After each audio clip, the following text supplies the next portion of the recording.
오늘 이 저녁 시간 함께 읽을 하나님의 말씀 시편 101편 2절에서 4절까지의 말씀입니다. 시편 101편 2절에서 4절까지의 말씀 3절밖에 되지 않아서 모두 다 같이 한 목소리로 말씀 읽도록 하겠습니다. 시편 101편 2절 말씀부터 다 같이 읽도록 하겠습니다. 내가 완전한 길을 주목하오리니 주께서 어느 때나 내게 임하시겠나이다. 내가 완전한 마음으로 내 집 안에서 행하리이다. 나는 비천한 것을 내 눈 앞에 두지 아니할 것이요 배교자들의 행위를 내가 미워하오리니 나는 그 어느 것도 붙들지 아니하리이다. 사악한 마음이 내게서 떠날 것이니 악한 일을 내가 알지 아니하리로다. 아멘. 오늘 이 시간 우리는 하나님이 기뻐하시는 왕이라는 제목을 가지고 오늘 우리가 읽은 말씀 함께 나누는 시간 갖도록 하겠습니다. 오늘 우리가 읽은 시편 101편의 시는요, 오랜만에 다윗의 시가 시작되고 있습니다. 다윗의 시의 여러 가지 양식 중 지금 다윗은 찬양시의 양식을 가지고 하나님께 기도를 올려드리고 있는데요. 이 찬양시, 하나님이 나에게 베풀어 주신 그 은혜를 경험하며 또는 하나님이 창조하신 이 세계를 바라보며 내가 하나님께 기쁨과 감사의 찬양을 올려드리는 것이 바로 오늘 우리가 읽은 찬양시의 양식이라 할 수 있겠습니다. 특별히 오늘 시편 101편의 말씀에서 다윗은 왕으로 등극하는 가운데 있습니다. 내가 왕이 되면서 과연 내가 하나님 앞에서 하나님이 기뻐 받으시는 왕이 어떻게 하면 될 수 있을지를 생각하며 내가 하나님 앞에서 가장 이상적인 왕이 되겠다라는 그러한 결심을 하나님께 고백하며 나아가는 것이 바로 오늘 우리가 읽은 시편 101편의 말씀이라 할 수 있겠습니다. 그렇다면 과연 다윗은 무엇을 결심하며 하나님 앞에서 가장 이상적인 왕이 되기로 결심을 했는지 우리 오늘 말씀 한 절 한 절 찾아보며 함께 알아보는 시간 갖도록 하겠습니다. 먼저 101편 2절 말씀입니다. 다윗은 가장 먼저 이렇게 기도합니다.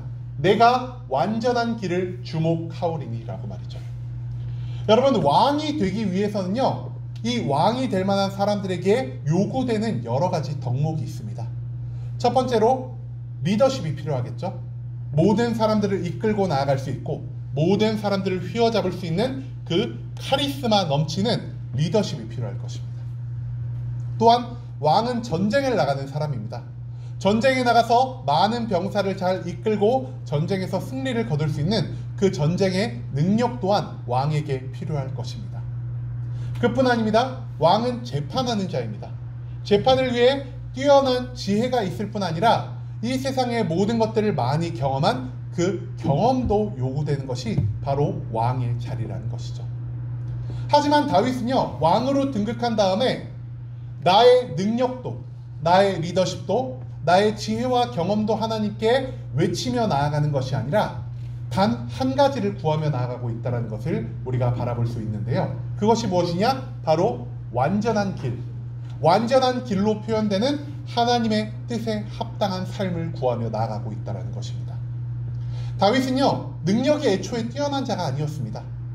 또한 애초에 왕의 아들로 태어난 왕의 자격을 갖춘 자가 아니었다는 것입니다.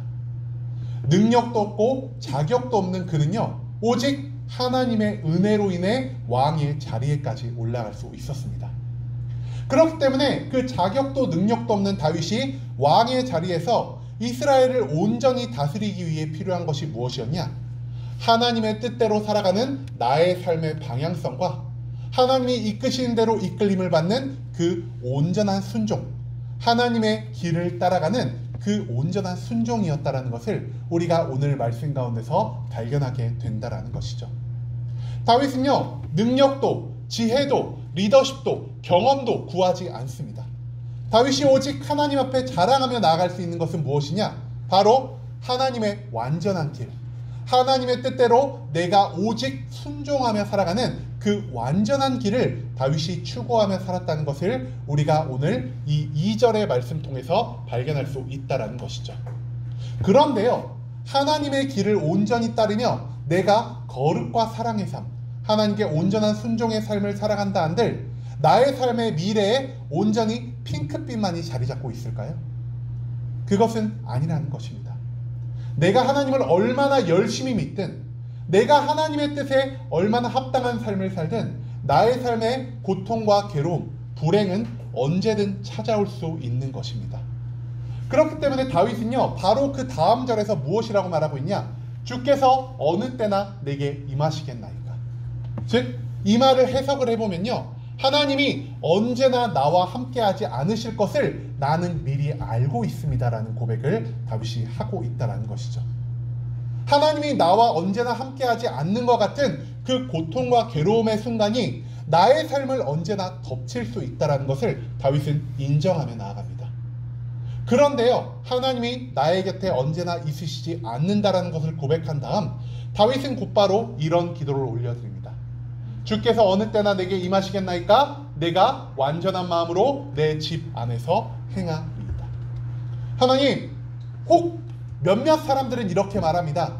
하나님의 거룩과 사랑의 삶, 하나님께 온전히 순종하는 삶을 살아가는 자들은 하나님께 매일매일 축복을 받으며 하나님이 주시는 평안 가운데서 살아갈 거라고 말이죠. 하지만 내가 아무리 하나님의 뜻을 쫓아 산다 한들 나의 삶에서 고통은, 괴로움은, 절망과 낙심은 언제나 다가올 수밖에 없는 것이라는 사실을 나는 이미 깨달았습니다. 하지만 그 모든 고통과 괴로움 가운데서도 나는 하나님의 온전한 길을 따라 사는 그 완전한 마음을 절대 놓지 않겠습니다.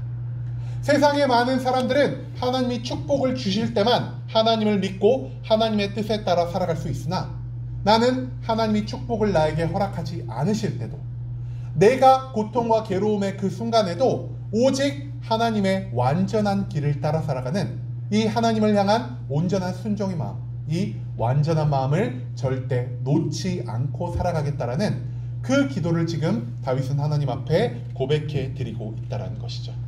그리고 하나님의 뜻대로 살아가는 이 완전한 마음이 어떤 것인지에 대해서 다윗은 다음 3절과 4절 말씀에서 우리에게 알려주고 있는데요.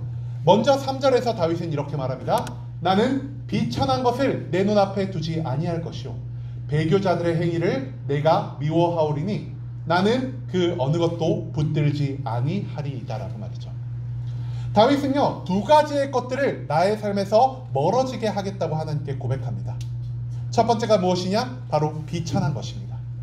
여러분, 근데 우리가 보통 비천한 것이라고 하면은 우리의 머릿속에 드는 생각이 무엇입니까? 가난한 사람들, 신분이 굉장히 낮은 사람들, 내가 상대하고 싶지 않을 정도로 정말 그 비루한 삶을 살아가는 사람들을 우리가 비천한 자들이라고 생각하지 않으십니까?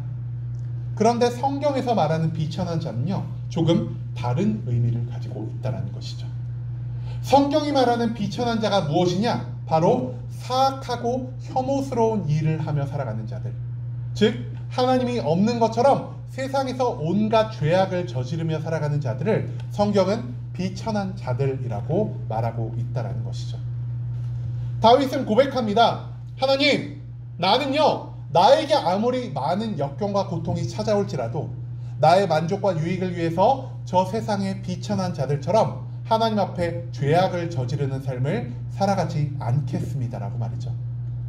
나는 매일매일 나의 삶이 죄악에서 멀어지게 노력할 것이고 내가 매일매일 하나님의 거룩에 다가갈 수 있는 하나님이 기뻐 받으시는 삶을 살기 위해 나의 매일을 하나님께 보내드릴 것입니다라는 이 기도를 다윗은 지금 비천한 것을 내 눈앞에 두지 아니할 것이다라는 표현을 통해 하나님께 고백하고 있다는 것입니다.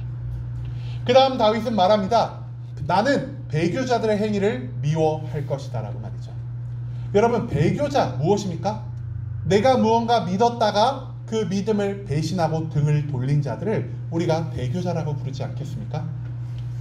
다윗은 말합니다. 내가 이때까지 살아올 수 있었던 모든 것이, 내가 왕이 되어 이 이스라엘을 다스릴 수 있었던 그 모든 은혜와 능력이 하나님께로부터 오는 것임을 나는 온전히 알고 있습니다.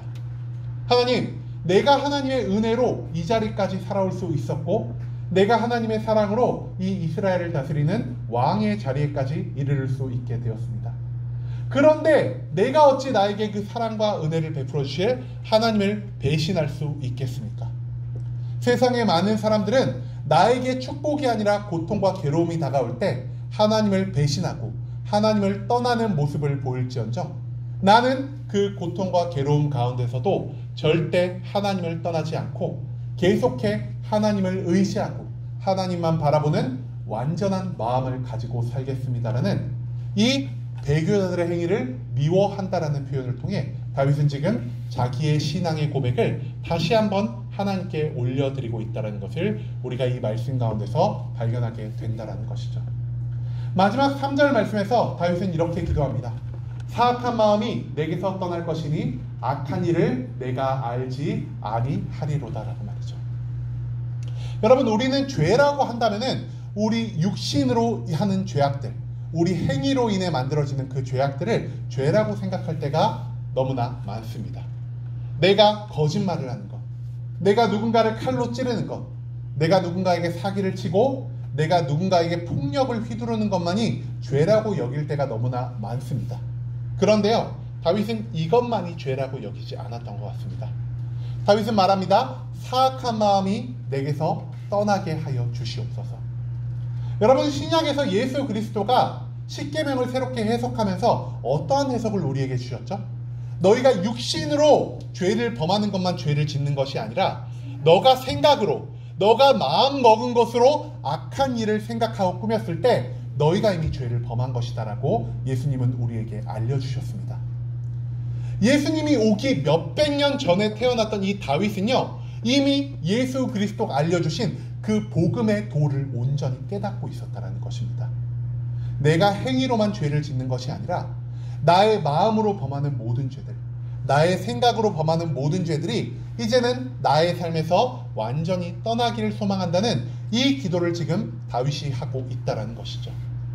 다윗은요, 하나님의 거룩에 조금 더 가까이 다가가기 위해 하나님께 이것을 구합니다. 하나님, 내가 육신을 통해서, 나의 행위를 통해서 범하는 죄들만 내가 죄라고 여기며 살아가는 것이 아니라 이제는 나의 마음으로 짓는 죄들, 나의 생각으로 짓는 그 모든 죄들이 하나님 앞에서 악한 것이라는 사실을 내가 매일매일 기억하며 이제는 내가 악한 일을 알지 아니하도록 나의 삶을, 나의 생각과 나의 마음을 하나님께서 온전히 주관하여 달라는 그 거룩을 향해 나아가는 삶을 살기 위해 하나님께 기도하고 있다는 것을 우리가 이 시편 101편 4절 말씀에서 발견할 수 있게 된다는 것입니다. 여러분, 오늘 말씀을 통해 우리가 찾아볼 수 있는 것은 무엇이냐? 하나님이 기뻐 받으시는 삶은요, 인간의 능력으로 완성되지 못한다는 것입니다. 우리는요, 하나님께 쓰임받는 사람을 너무나 오해하며 살아갈 때가 많습니다. 내가 뛰어난 능력이 있어야만 하나님이 나를 사용해 주시겠지? 내가 남들보다 지혜로워야만 하나님이 나의 지혜를 통해 일해 주시겠지? 내가 세상에서 많은 경험이 있다면은 이 경험을 통해서 하나님이 나를 사용해 주시겠지? 내가 많은 재물이 있어야만, 내가 세상에서 성공을 해야만 나의 지위를 통해서 하나님이 일하여 주실 것이라는 이런 어리석은 생각을 가지고 우리가 하나님의 쓰임을 요구할 때가 너무나 많다라는 것을 오늘 말씀 속에서 우리가 발견할 수 있게 되길 소망합니다. 다윗은 어땠습니까? 왕의 위치에 있으면서 왕에게 요구되는 그 모든 조건들, 리더십과 전쟁의 능력, 재판의 지혜와 많은 경험을 가지고 하나님 앞에 나아가지 않았습니다. 다윗이 하나님께 구하며 다윗이 이상적인 왕이 되기 위하여 하나님 앞에 가지고 나아간 그 신앙의 고백이 무엇이었습니까? 하나님, 나는 하나님께 온전히 순종하는 삶을 살아가겠습니다. 하나님, 나는 매일매일 죄악된 것에서 멀어질 뿐 아니라 내가 행위로 하는 것들만 죄악이 아니라 나의 생각과 나의 마음으로 짓는 것이 죄악이라는 것을 인정하며 내가 이제는 죄의 모습조차 쫓지 않는 매일매일 거룩을 향해 나가는 삶을 살기를 소망합니다. 하나님, 또한 내가 이 세상의 모든 고통과 역경 가운데서 하나님을 배신하고 저 세상을 쫓아 살아가는 배교자들과 같이 살아가는 것이 아니라 내가 모든 고통과 괴로움 가운데서도 끝까지 하나님을 붙잡고 끝까지 하나님을 믿고 나가는 이 완전한 마음을 놓지 않으며 살아가겠습니다라는 이 기도를 통해 하나님 앞에서 이상적인 왕이 되고자 했다라는 것을 우리가 기억하길 소망합니다. 하나님은요, 우리가 능력이 뛰어날 때, 우리가 세상에서 성공했을 때, 우리가 많은 재물과 높은 지위를 가졌을 때 우리를 사용하시지 않으십니다. 하나님이 사용하시는 사람은요, 죄악에서 멀어진 하나님의 거룩에 가까이 다가가는 사람이란 것을 우리가 오늘 말씀을 통해 발견할 수 있게 되길 소망합니다. 하나님이 사용하시는 사람은 나에게 어떤 역경과 고난이 찾아올지라도 하나님을 믿는 믿음을 끝까지 놓지 않고 살아가는 참된 믿음의 사람이라는 것을 우리가 기억하길 소망합니다. 마지막으로 하나님의 사람은 어떤 사람이냐? 하나님이 나에게 무언가를 명령하셨을 때, 하나님이 기도를 통해 말씀을 통해 나의 삶에 어떠한 변화를 요구하셨을 때 내가 그 변화에 완전한 마음과 온전한 길을 통해 순종하는 삶을 살아가는 자가 바로 하나님이 사용하길 원하시는 자라는 사실을 우리가 오늘 말씀을 통해 기억할 수 있기를 소망합니다.